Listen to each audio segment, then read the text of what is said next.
It's the year 195 BC. You're the newly crowned Emperor of China, and you're currently being walked down into the palace latrine.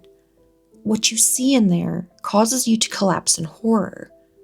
Before you lay a creature with no limbs, no eyes, and no voice. What's in that enclosure barely looks human. But then it moves, and something primal in you understands before your mind has even finished the thought that you know this person, that you've known her your whole life. This wasn't an animal, but your father's favorite concubine, tortured by your own mother and turned into what they're calling a Zhi, a human pig. And how we ended up here is a story that you're going to want to hear. This is the dark truth of Empress Lu and Lady Qi. Welcome back to The Rose's Past. I'm Rose, and today we're traveling back to the Han Dynasty, to a woman history has called China's first Empress Dowager, its first female ruler, and one of its most infamous monsters. Emperor Hui of Han stood in front of what his mother had made of Lady Qi. The sources say that he wept for days, that he said his mother had done something inhuman, that he, being her son and the product of her and everything that she had become, couldn't govern the empire. So he went home. He stopped governing. He spent the rest of his short life drinking heavily and seeking pleasure to numb what he had seen. The woman who did this to him wasn't a stranger. It wasn't an enemy. It was his mother, the woman who had spent 20 years making sure that he survived to sit on that throne. Her name was Lü Zhi. But before I tell you exactly what she did, I need to show you who she was before she became like that. Because the woman who walked into that palace in the early years of the Han Dynasty was not the woman that history remembers. And that story has been buried underneath this horror for 2,000 years. Lady Lu was born in modern-day Shandong in 241 BC. It was clear early on that she was special. See, most women in early Han China didn't receive an education, but Lady Lu was different. Her father, a man named Lu Wen, commonly recorded as Lu Gong, came from a wealthy, scholarly background. He was a man of learning, political connection, and he held a particular kind of regard for his daughter that the historical record confirms was deeply unusual for his time. The sources describe her as sharp, strategic, and educated far beyond the typical woman.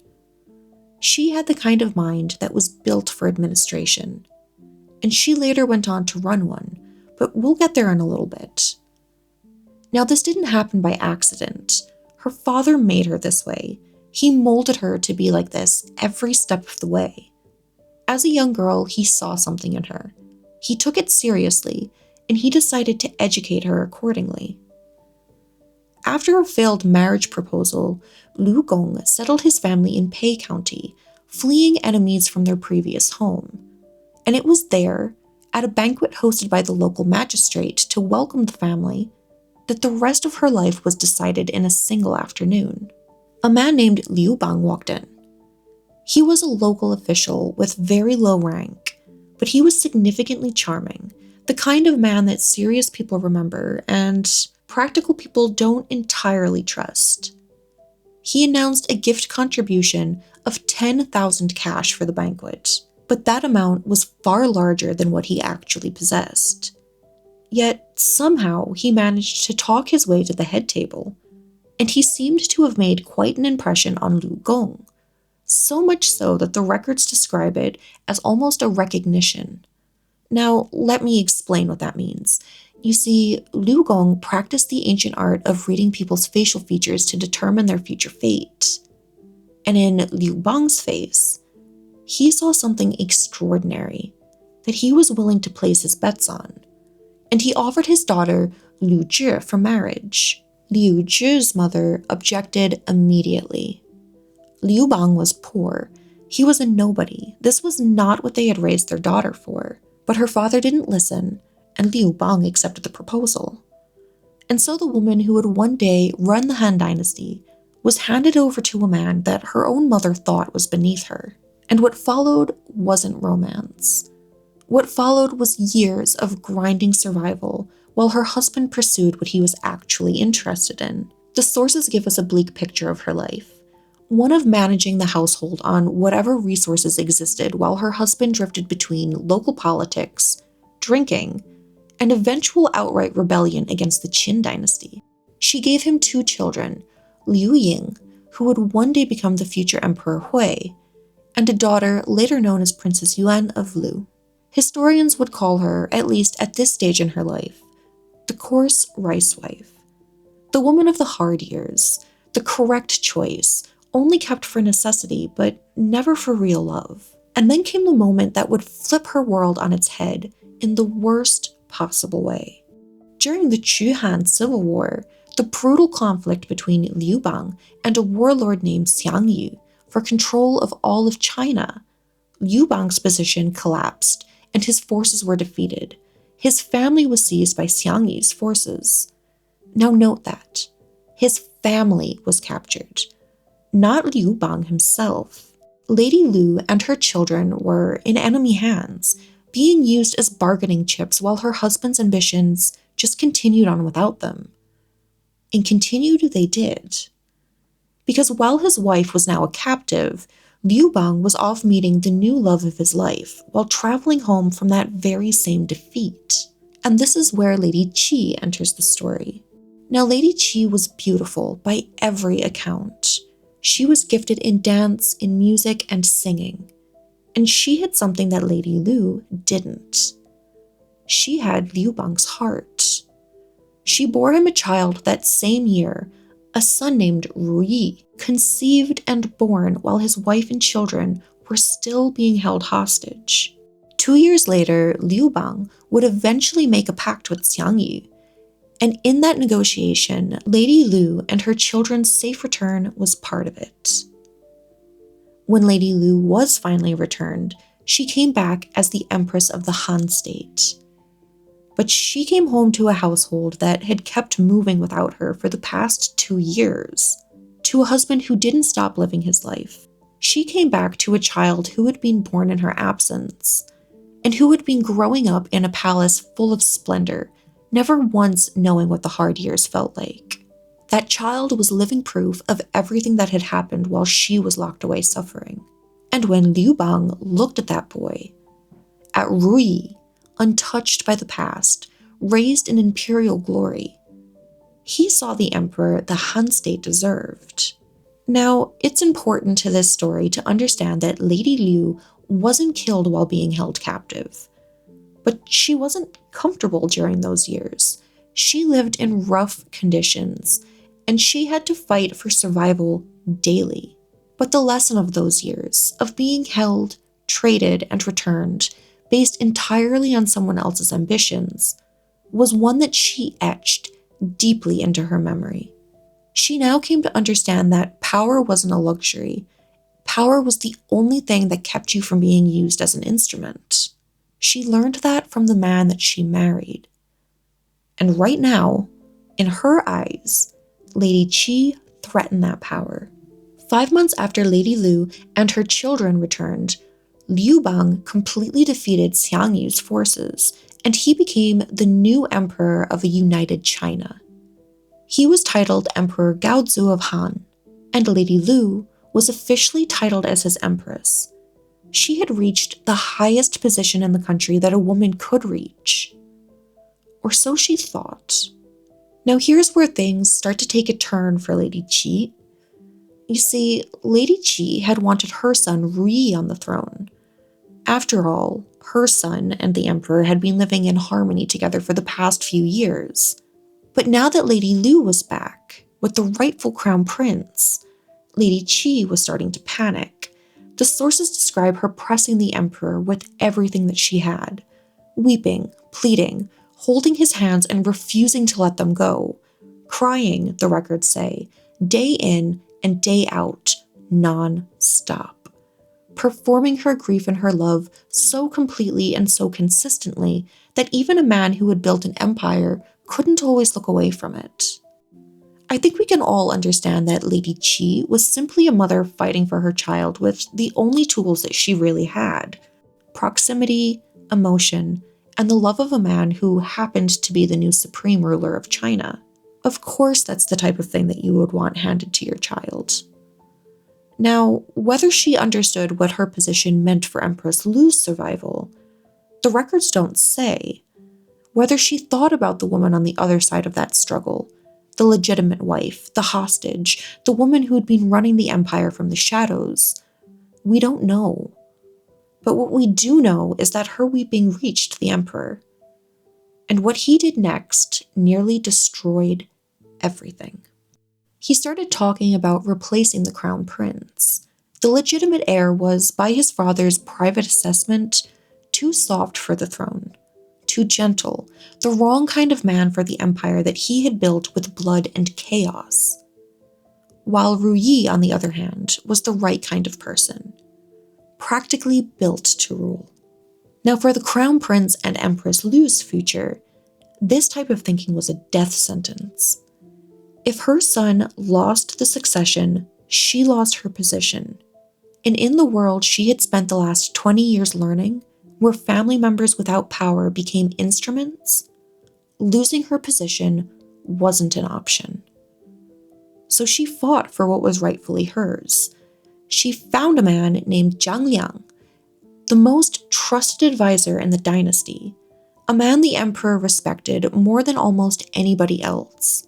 She secured his help, and she also brought the 4 elders of Shang Mountain, recluses so famous that the emperor himself had tried and failed to summon them on multiple occasions, to stand publicly behind her son's claim to the throne. She was strategic. She made sure that she built the political cost of deposing her son so high that the emperor decided the price wasn't worth it after all. And the crown prince kept his seat. But Lady Qi didn't stop weeping, and the emperor didn't stop wishing. He wished for Ruyi to be the crown prince until the end of his life. Now here's a heartbreaking record that I discovered during my research. When the emperor was nearing the end of his life, he held a tragic private dinner with Lady Qi, where he had her dance a Chu-style dance, while he himself sang a sorrowful song, often referred to as the Song of the Swan, where he lamented that the crown prince's position was too stable and he couldn't be replaced. He sang about how he could no longer protect Lady Qi and Ruyi from the empress. And it's recorded that the emperor sang this song a few times before Lady Qi collapsed onto the floor in tears, at which point the emperor simply stood up, ordered the music to be stopped, and he walked away. The emperor would go on to die a few months later in 195 BC. Empress Lu's son was placed on the throne as the new Emperor Hui. And the moment that he was crowned, everything that had been held in dangerous suspension over the years unraveled so quickly it would make your head spin. The new Empress Dowager Lu made her move immediately, and Lady Qi was her first target. Not yet for death, but definitely for destruction. Her anger and resentment towards Lady Qi had been hardening for years, and she took this chance to exact her revenge. First, Lady Qi was stripped of her rank. Then her robes were stripped and taken away, replaced with coarse prison cloth, the uniform of a convict. Then her hair was taken. She was held down and shaved. She was shackled with iron collars, and chains were added to her wrists and her ankles. And then she was taken to the Long Lane. This was a specific section of the palace that we might think of kind of like a cold palace.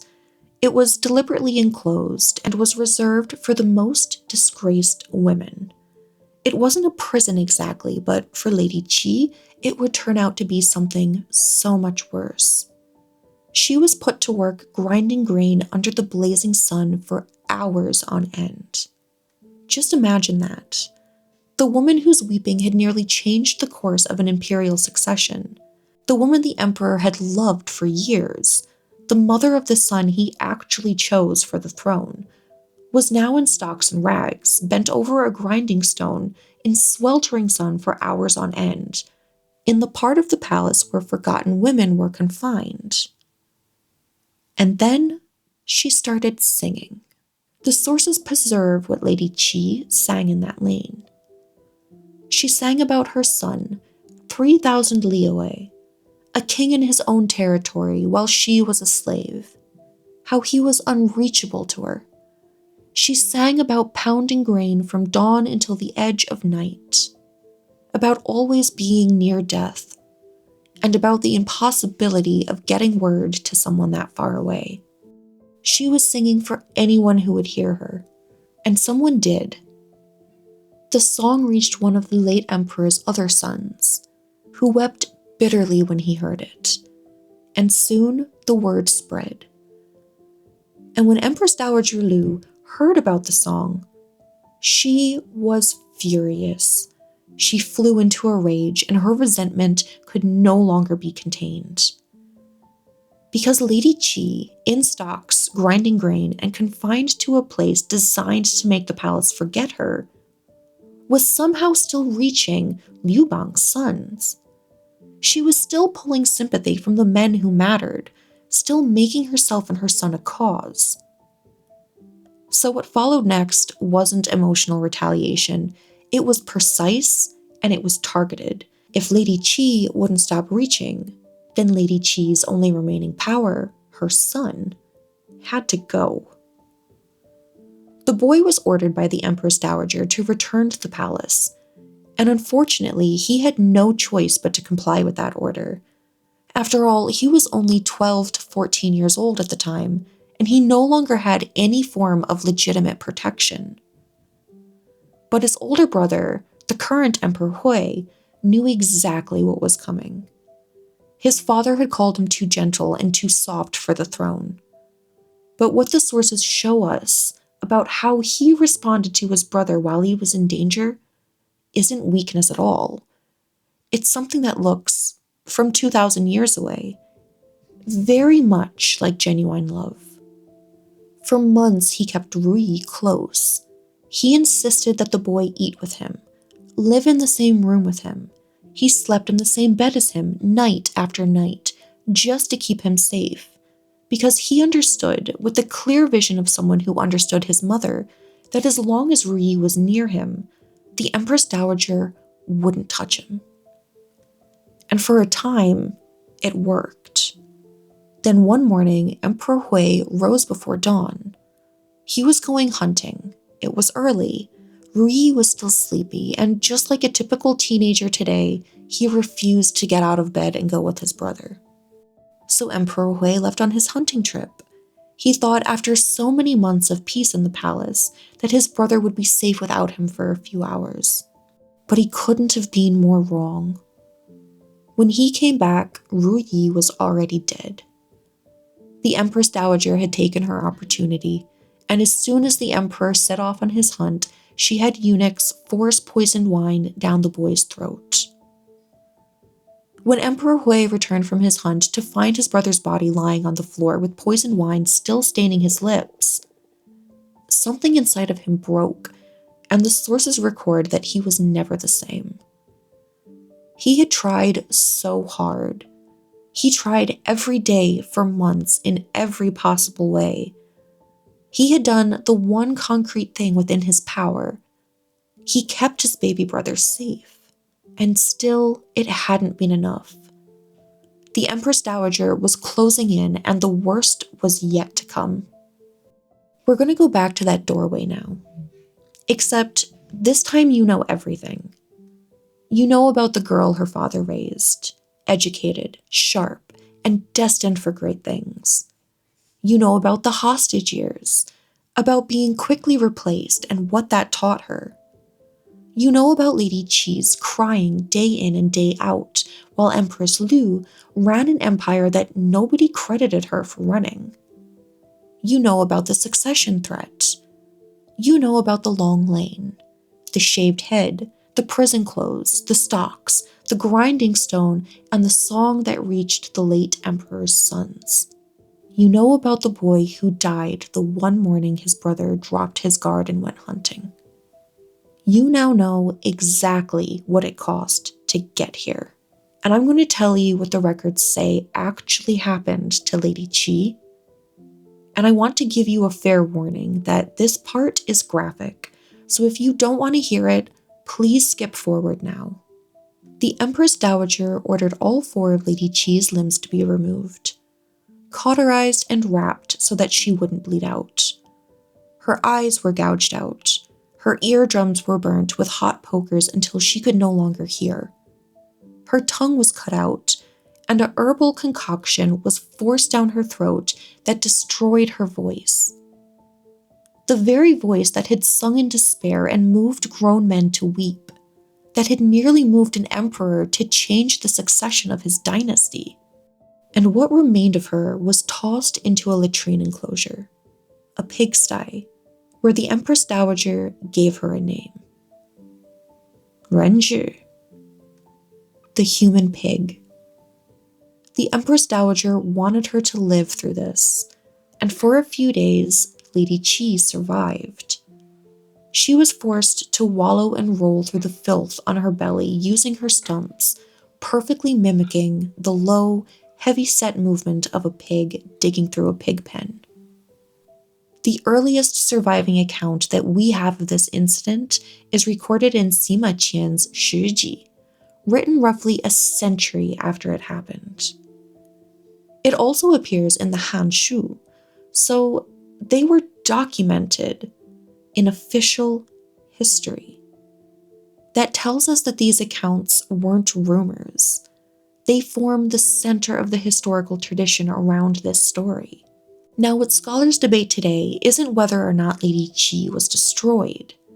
That's not in serious dispute. What they debate is whether or not the precise, gory detail of how she was destroyed was recorded faithfully, or whether the story was shaped by the moral purpose of the men that were writing it down. See, in ancient China, the mutilated female body was used as a symbol for pollution and degradation. It was the ultimate warning about what happens when the wrong woman reaches for the wrong kind of power. That image is almost too symbolically complete just to be a coincidence. Does that mean that it didn't happen? No. Does it mean that we have it exactly as it occurred? Well, that's a question that the honest historian really has to leave open. But what's not open for debate is what happened in that doorway. Emperor Hui was brought to see what his mother had done. He saw Lady Qi. He recognized her. And what he saw traumatized him so deeply, he fell ill and ended up passing away from it. It's strange, isn't it? She had eliminated every possible threat to his succession, yet he couldn't survive in the world that she had built for him. I wonder if it ever occurred to her, at any point, that she had spent the last 20 years protecting a son who would spend the rest of his life unable to recover from being her son. After Emperor Hui's death, Empress Lu ruled through a series of child emperors. In practice, there was no emperor, there was only her. She was the first woman to hold supreme power over China, not through a title, but through the simple fact that she had made sure there was nobody else that could challenge her. Amazingly, for a woman who supposedly did something so horrible, under her government, the empire was stable. Punishments were used sparingly, and agriculture was prospering. And the people had enough and didn't want for more.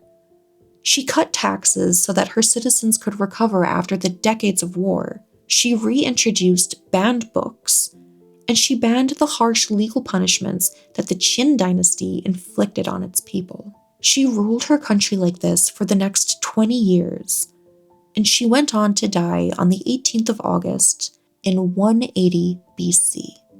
The official histories attach her final illness to dark omens. There's a story written in the records that when she was traveling back to the palace after attending an exorcism ritual, a green-blue dog appeared out of nowhere. It stormed past her guards and it bit her under the arm before vanishing into thin air. Because this was verified by a shaman's divination, rather than physical capture, It is highly likely that she was experiencing a sudden phantom pain, or even a medical emergency like a stroke, or a ruptured cyst, or even the sudden onset of a tumor while walking, which the highly superstitious court rationalized as a ghostly curse. The implication here was obvious. The dead were returning for her. That's a moral narrative, not a medical one, so we don't have any surviving clinical records. There are no pulse documents. We're only left with the record of the omen and what it was designed to make you think. So, I want to leave you with this question, a little bit of food for thought.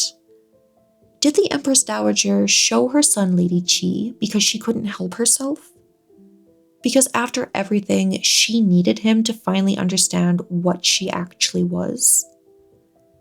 Or did she show him because she always intended to rule, and she needed him broken to do it? If this episode gave you something to think about, then you'll love my other ones, so go and check them out now. Drop your thoughts in the comments. You guys know by now that I read every single one, and make sure to hit that like button, subscribe if you haven't already, and hit the notification bell so you don't miss future episodes. Thank you so much for watching. Until next time, keep questioning, keep exploring, and remember, the more you know.